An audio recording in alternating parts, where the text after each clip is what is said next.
Keon, Coleman, and Xavier Worthy are the cheaper wide receivers to target in DFS this weekend. We discuss the best DFS sleepers, our picks of the week, and our FanDuel lineup on today's episode of Locked On Fantasy Football.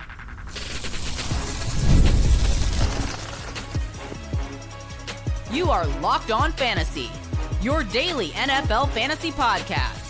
Part of the Locked On Podcast Network, your team every day. Welcome into the Locked On Fantasy Football Podcast. I'm one of your co-hosts, Michelle Magdziuk, and when I'm not doing this, I'm a researcher and fantasy analyst for the NFL Network. And I'm your other co-host, Vinnie Iyer. When I'm not doing this, I'm writing about NFL fantasy and betting for sportingnews.com. Today's episode is brought to you by PrizePicks. Go to prizepicks.com/LockedOnNFL and use code all lowercase LockedOnNFL to win $50 instantly when you play $5. All right. We still have 4 games to go this weekend. We're still going to do our DFS, sleepers, our picks of the week, and our FanDuel lineup like we've done all season long. We're going to change up our sleepers a little differently this week, though, because it's really not a quarterback sleeper, right? You're going with your Lamar, Josh, our favorite Jayden Daniels. That's our favorite value this week. We talked about that yesterday. Jalen Hurts, maybe Goff, but like you're staying away from the Mahomes, the Stroud, and the Stafford. So we didn't want to just make up a sleeper for you. Don't really go cheap at that position, but we're going to give you a couple extra wide receiver sleepers. So let's start with our favorite wide receiver sleeper of the week that we both agree on. It's Keon Coleman against the Ravens. They struggle to cover deep. Right. That's the one area they will allow those splash plays. And Coleman has averaged 18.7 yards per reception. He had a couple receptions of over 20 yards in his first matchup against them. I'm putting my money on Coleman having the biggest day among these Bills wide receivers this week.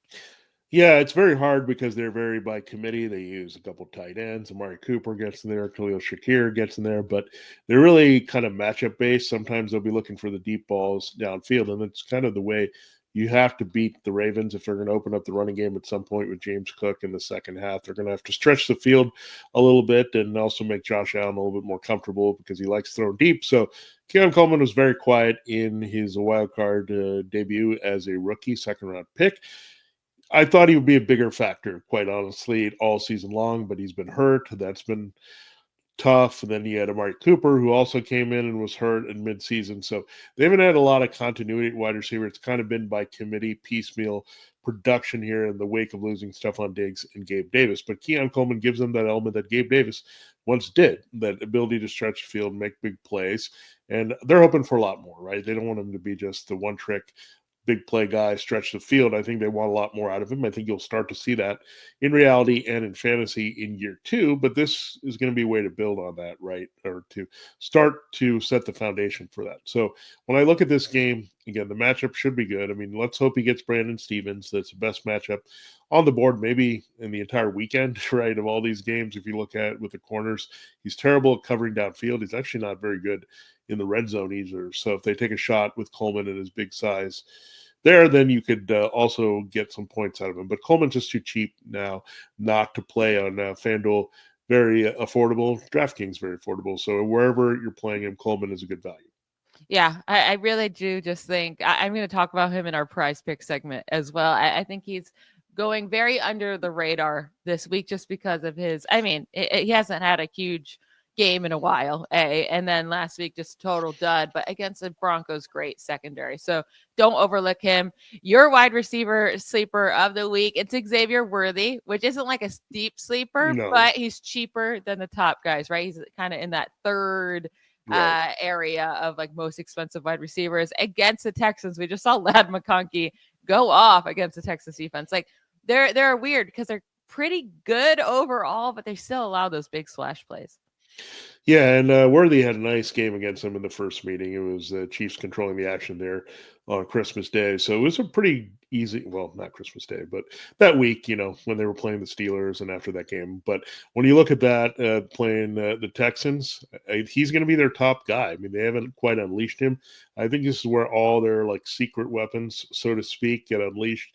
Not just Xavier Worthy, but Travis Kelce, the Patrick Mahomes playoff edition, the Super Bowl kind of driven Patrick Mahomes starts to show up at quarterback here. So you'll see try to target the best guys to turn in those big plays. And look, you can look at these other guys, Juju Smith-Schuster, Justin Watson, Marquise Hollywood-Brown, what you're going to get from DeAndre Hopkins. But I think Worthy is the difference maker because of his speed and what they can do. They can also give him the ball on a reverse or something like that to kind of extend and kind of misdirect the defense. So there are a lot of ways they would want to get Worthy the ball in this game. Again, he's not a deep sleeper, but maybe he gotten forgot about a little bit because he hasn't played for a while. The Chiefs haven't, but he's only 6,300 there.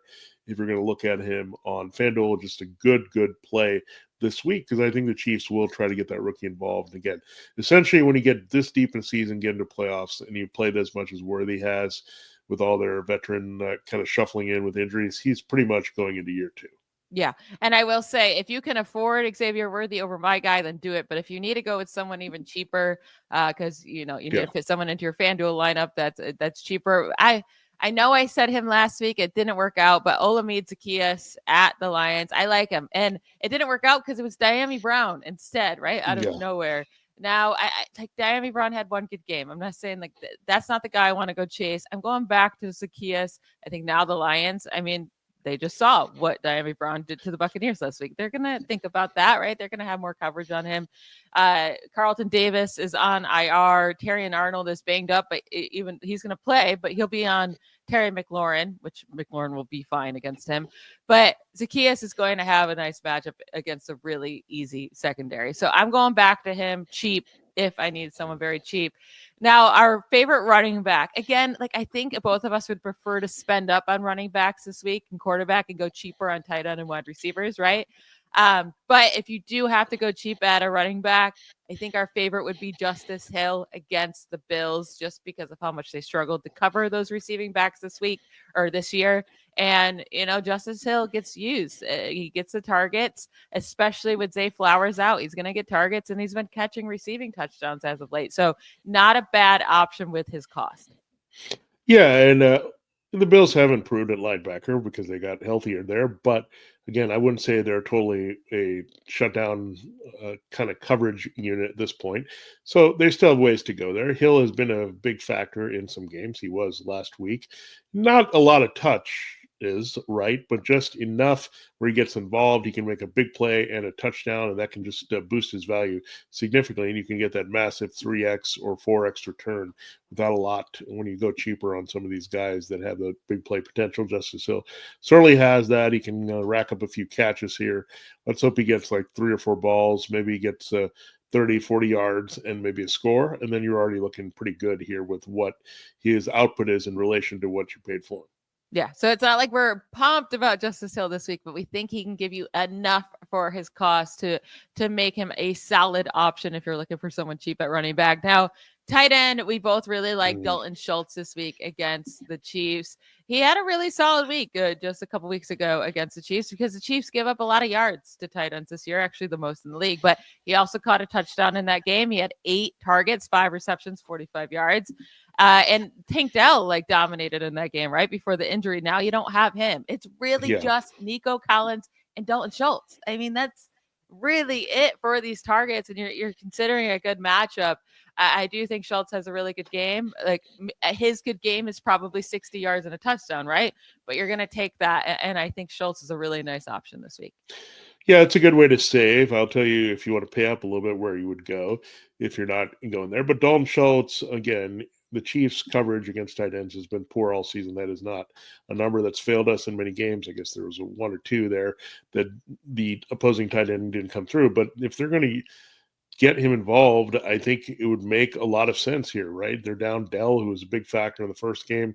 They need to work in the middle of the field a little bit more. Collins could see some tough coverage on the outside. So that should say that Schultz should get some fine targets and a very good chance to score in this game. Another guy we like, it's another part of the game plan, possibly with Justice Hill, is Isaiah Likely, kind of using the multi-tight end sets for the Ravens with him and Mark Andrews, trying to confuse the Bills a little bit. He was their leading receiver for what that's worth last week against the Steelers, 3 catches, 53 yards. So again, it wasn't a big passing day. It didn't need to be, but this week definitely could be a big passing day again because the Bills could put up a lot of points. The Ravens might need to throw a little bit more than usual versus just trusting their running game this week. Yeah, you save $200 on FanDuel going from likely to Schultz. So if you desperately need that 200, then do that.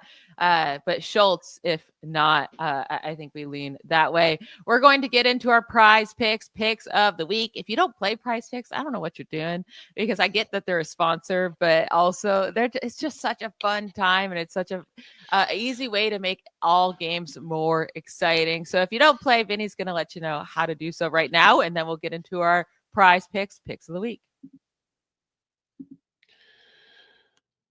Yeah, I'm excited to reveal our prize picks of the week. Here are 6-pack of picks that we reveal every Friday, divisional playoffs. So you only have a few more rounds here. It's playoff time, and if you're like me and you want to make the most of these final weeks of football action, that's right. There's only 3 weeks here, divisional championship weekend and the big game there. That's where Prize Picks comes in. If you love football and want to win real money while watching these games, Prize Picks is the place for you. It's the best way to turn your sports opinions on the NFL into cash with daily fantasy player projections. Prize Picks, you simply pick more or less on player stats. So we like to do more here because we're a fantasy show, but you can always go less.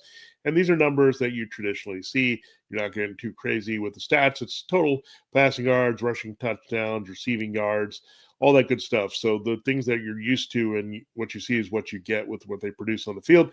And you can get a shot at winning up to 1,000 times their money. You can make your picks in less than 60 seconds. When you're looking for a flex play to boost your payout, want to cash out quickly, Prize Picks has got you covered. With more than 10 million members and billions in winnings, it's clear that people are loving Prize Picks. Check it out. Again, we'll have our Prize Picks of the week right around the corner here on today's show. Stay tuned and look for their special offers. There's always some there. And of course, you can upgrade to a demon pick or go down a little bit and get a more favorable pick, so you can adjust those numbers as you need it and play them how you want. So here's a special offer for you, Locked On Fantasy Football listeners. Download the app today and use the code Locked On NFL to get $50 instantly after you play your first $5 lineup. That's Prize Picks. Run your game. Download the app today and use the code LOCKEDONNFL to get $50 instantly after you play your first $5 lineup. Prize Picks, run your game. All right, Michelle, let's get into our Prize Picks of the week. What a kind of nice, smooth transition that is. Now let's get to your first pick that you like the most that you're going to bang the table for. I'll say, if you're listening to this on Friday, get this in right now. Don't wait till tomorrow because it might change. Jayden Daniels, more than 1.5 passing touchdowns against the Lions. It's a demon pick, which means you make more money if it hits, because it's technically supposed to be harder. Well, Jayden Daniels just always throws 2 passing touchdowns, right? Since week 12, it's been 2, 3, 2, 5, 3. Now he had 0 in week 18. He got pulled at halftime. And then at wildcard game 2, again, the Lions, I get they held Sam Darnold, but if we didn't just see Sam Darnold fall apart also in the wild card weekend, maybe I'd say, okay, the Lions figured something out. But we saw him just fall flat in his face again. So I think the Lions defense is what we saw prior to that Vikings game, which was just, they're really struggling with all these injuries. And before that Vikings game, they allowed Caleb Williams to throw 3 touchdowns in a game, Josh Allen to throw 2, but he also had multiple rushing touchdowns as well. Caleb Williams again in a different game to throw 2 touchdowns, Brock Purdy to throw 3. Like, they're always giving up multiple passing touchdowns before that week 18 game. So I'm going with this demon pick and get it in before they change it to just a normal pick. Yeah, I like it. I mean, Jayden Daniels is going to have to throw quite a bit. Volume says he'll probably end up with 2 touchdowns. We like the matchups with Terry McLaurin, Olivia Zacchaeus, and Zach Ertz, Austin Eckler, all these guys that are an avenue for him to get touchdowns here as he works into the red zone and also for those big plays. Now, I'm going with the quarterback with my number 1. I think it's, for me, Josh Allen, more than 46.5 rushing yards against the Ravens. Josh Allen's going to have to take over this game, and he's going to keep the ball in his hands, do whatever he can. They just need to trust him on most downs here to move the ball and try to be more effective than he was in the first meeting. So there's that, but he doesn't have to have a big jump to get there. Lamar Jackson was a little bit higher with the rushing yards, so I'm going with the Josh Allen there again. He wants to play like an MVP. He's going to be motivated here. So I think he'll do anything it takes to help his team win, and I think that includes taking off and running when things break down. Yeah, he's going to have to be Superman in this game. I'm so excited for this game. I'm so sad we have to wait till Sunday night, but I understand why the NFL did that. Now I'm going also with a Bills player here. We talked about him in our sleeper segment, but they, again, right now, go on Friday before this increases. Keon Coleman, more than 25.5 receiving yards against the Ravens. I know he hasn't been good, right? But 25.5 receiving yards, he could do that on one catch because like how most of the time, if he catches a ball, it is a deep ball. So 12 of his 30 catches this year have been 20 plus yards. He's hit at least 26 receiving yards in 8 of the last 11 games. He had 51 receiving yards against the Ravens earlier this year, and he dropped a 40-yard bomb. Like this could have easily been a 100-yard touchdown game for him. And I keep mentioning the Ravens have given up the third most downfield passing yards this year behind only the Jaguars and the Lions. 25.5. That's just literally, you could be in the fourth quarter. He could have 0 yards and one catch, you hit it. So I love these small ones like that. Yeah, they should definitely be using him a little bit more than last week. And part of it is they were in complete control. So there was no reason to throw deep balls. And look, the Broncos hit on one early, but they didn't do anything else. The Bills just dominated rushing. They're obviously going to have to put the ball up more in the air this week with the Ravens and their scoring potential on the other side. So more volume says Coleman has to be involved.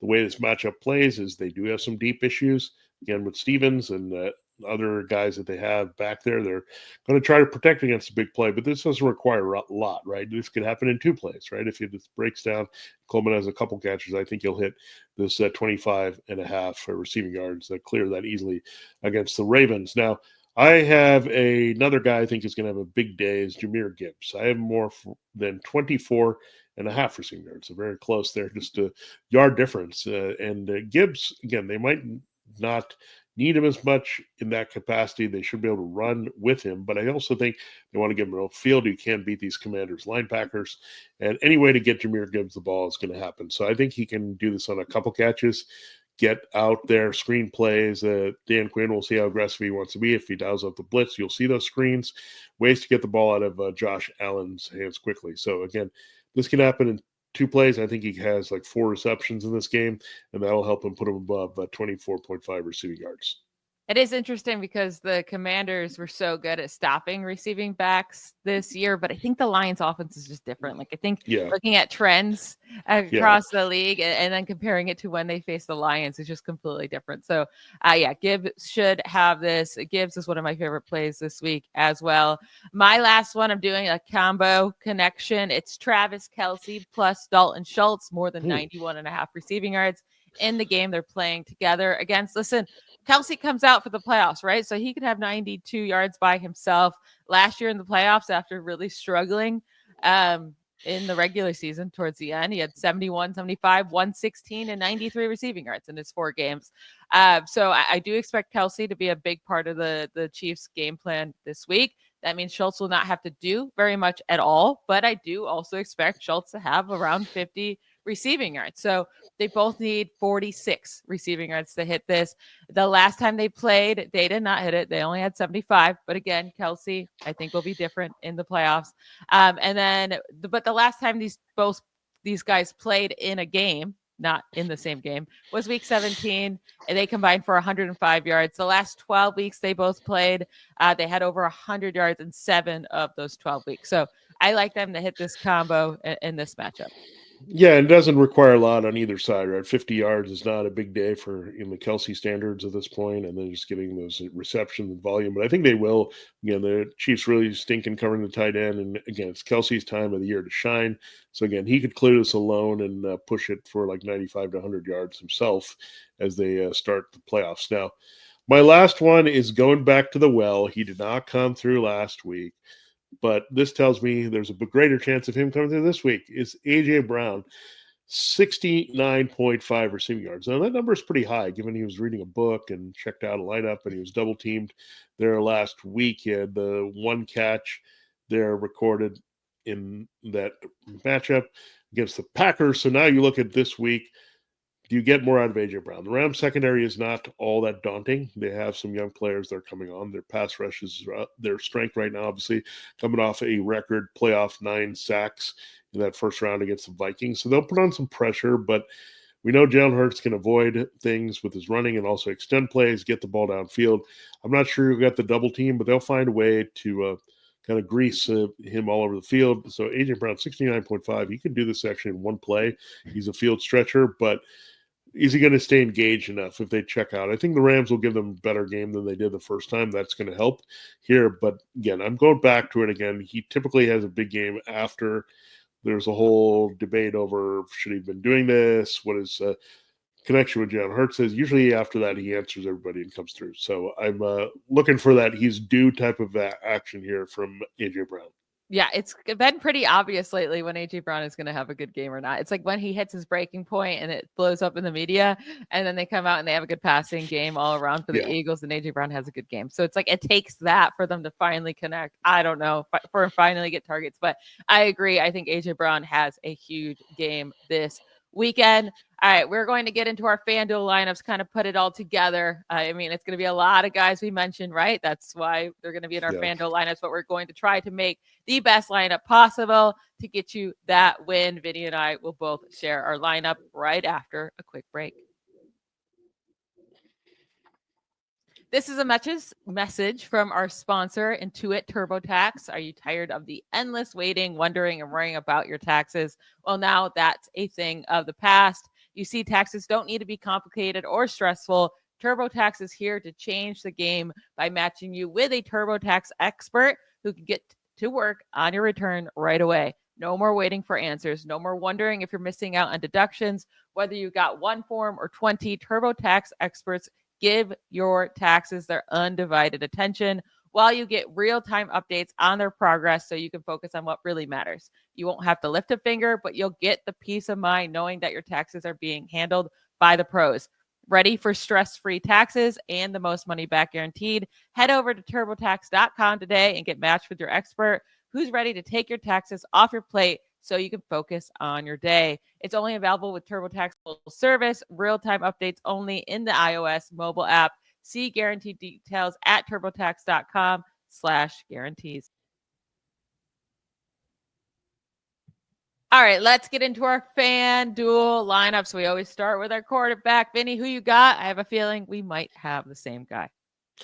Yeah, I mean, if you've been doing your homework and watching the shows this week, and we're testing you here, this is the final test of the week. We've loved Jayden Daniels this week, so we got to put our money where our mouths are, and I'm putting it right there with Jayden Daniels as the quarterback. I like the price here, so going after it here, 8,500, and just going there because I think he can have the biggest week of anyone this week. Yeah, I'm right there with you. Jayden Daniels, he's the third highest cost. Instead of going for the Josh Allen, Lamar Jackson, they might both have huge games, right? They might both have really struggling games like they did last time they played in the playoffs. Or, Josh Allen might struggle like he did earlier. You never know. Or Lamar struggles on the road. So I'm just going with Jayden Daniels there. I've been talking about I want to pay up for quarterback and running backs this week and go cheaper on wide receivers. That's exactly what I did. My two running backs, Derrick Henry and Jahmyr Gibbs. I paid all the way up for these guys. I had the choice between Henry or Barkley. I could afford both. And I decided at the last second to go with Henry. I just a little bit more excited for the points in that game than I am in the Rams-Eagles game. Yeah, that was a good call. I too have Jahmyr Gibbs. I think he's a must play this week. The Commanders really stink against the run. It's the worst run defense all around left in this divisional round. So got exploited. Gibbs is going to be a big part of the game plan. Dave Montgomery, we'll see what they do, but I don't think they're going to put him into a heavy workload. I think it's trying to keep him intact, right, for whatever they need if they get beyond this game. So Jahmyr Gibbs is the guy. Then I'm going with Austin Eckler. I looked at some of his points here. Look, Brian Robinson Jr. did not inspire last week. I mean, he just kept running into a brick wall. This is a very similar matchup. The Lions are very tough against the run. Eckler's had some really nice games. I was really surprised they didn't involve him much, but he kind of compiles a little bit, but I think he'll have to do a little bit more. And if he can get that touchdown, you're looking at easy 3x return on his 6,500 here. So that is a good 5,500, I should say, on FanDuel. So you save some money even so. So you're looking at, that number would be 16.5 to look at the 3x return. And I think he can get that. There's a lot of games where he hits right around that number, and it just needs enough catches and a touchdown, and then you're in business with Eckler. So I went a little bit different from Michelle. I went Gibbs, paid up for him, but I went cheap with the second running back. So I am totally putting into place what we said earlier with our sleepers, and I might be going overboard with it, but I wanted the expensive quarterback and 2 running backs. So that means I had to use a lot of sleepers that we think are going to be good. So guess what? I used Keon Coleman, Olamide Zaccheaus, and Xavier Worthy as my 3 wide receivers. All the 3 wide receivers sleepers we gave you earlier, and then also my tight end is Dalton Schultz, our tight end sleeper from earlier. So I am using all of those sleepers we're talking about. This is how much I believe in what we're saying. Yeah, I like that totally. I mean, you should invest in that. I do have some things in of what we talked about before. I do have Jayden Daniels stacked with Terry McLaurin. So that's where I pivoted, right? I could have paid up a little bit at running back, but I ended up with 2 Commanders helping Daniels in the passing game. Now with Terry McLaurin as my top wide receiver, then I had to go Xavier Worthy. That was my favorite guy this week. He had a big game last time, and again, 6,300. I think he can easily put up 18.9 points on the Chiefs in this. And then one guy we talked about a little bit, but I'm playing him for the cost and spending up a little bit at tight end here. So I went with Rashad Bateman. Again, they're going to have to throw to him quite a bit here with no Zay Flowers most likely here. I know the 2 tight ends will be involved likely and Mark Andrews, but Rashad Bateman has had the trust of Lamar Jackson key situations. There's a good chance he scores.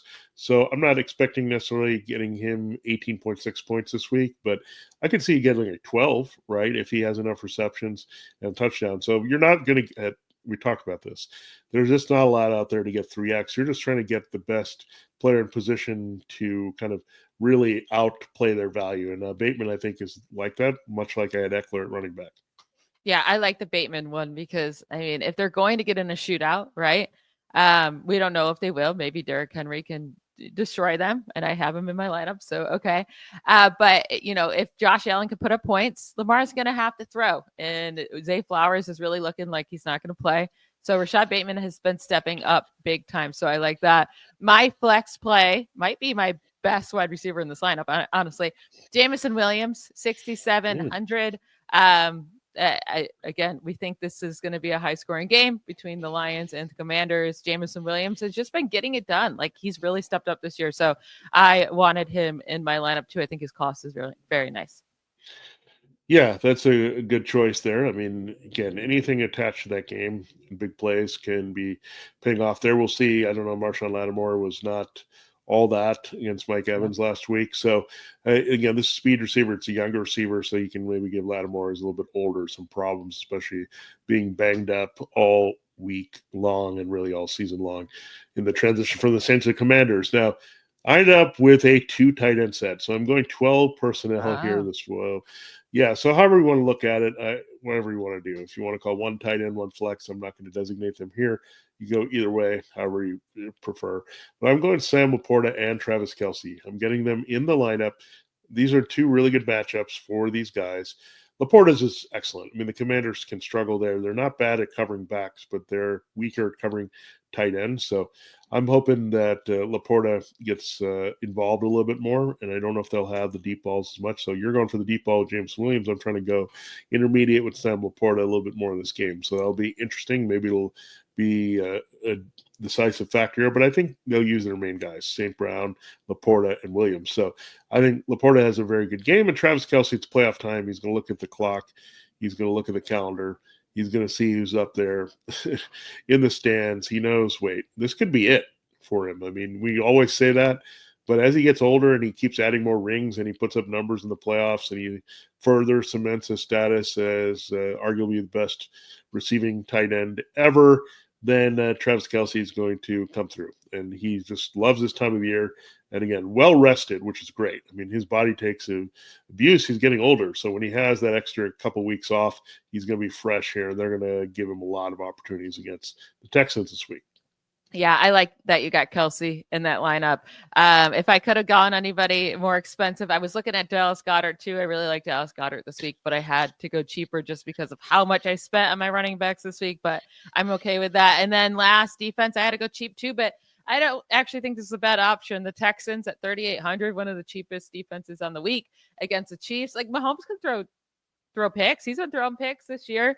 The Texans have been getting those turnovers. I mean, they just picked off Herbert 4 times last week. So I don't expect this to be a high scoring game on either side of the ball. So I like the Texans defense at that price.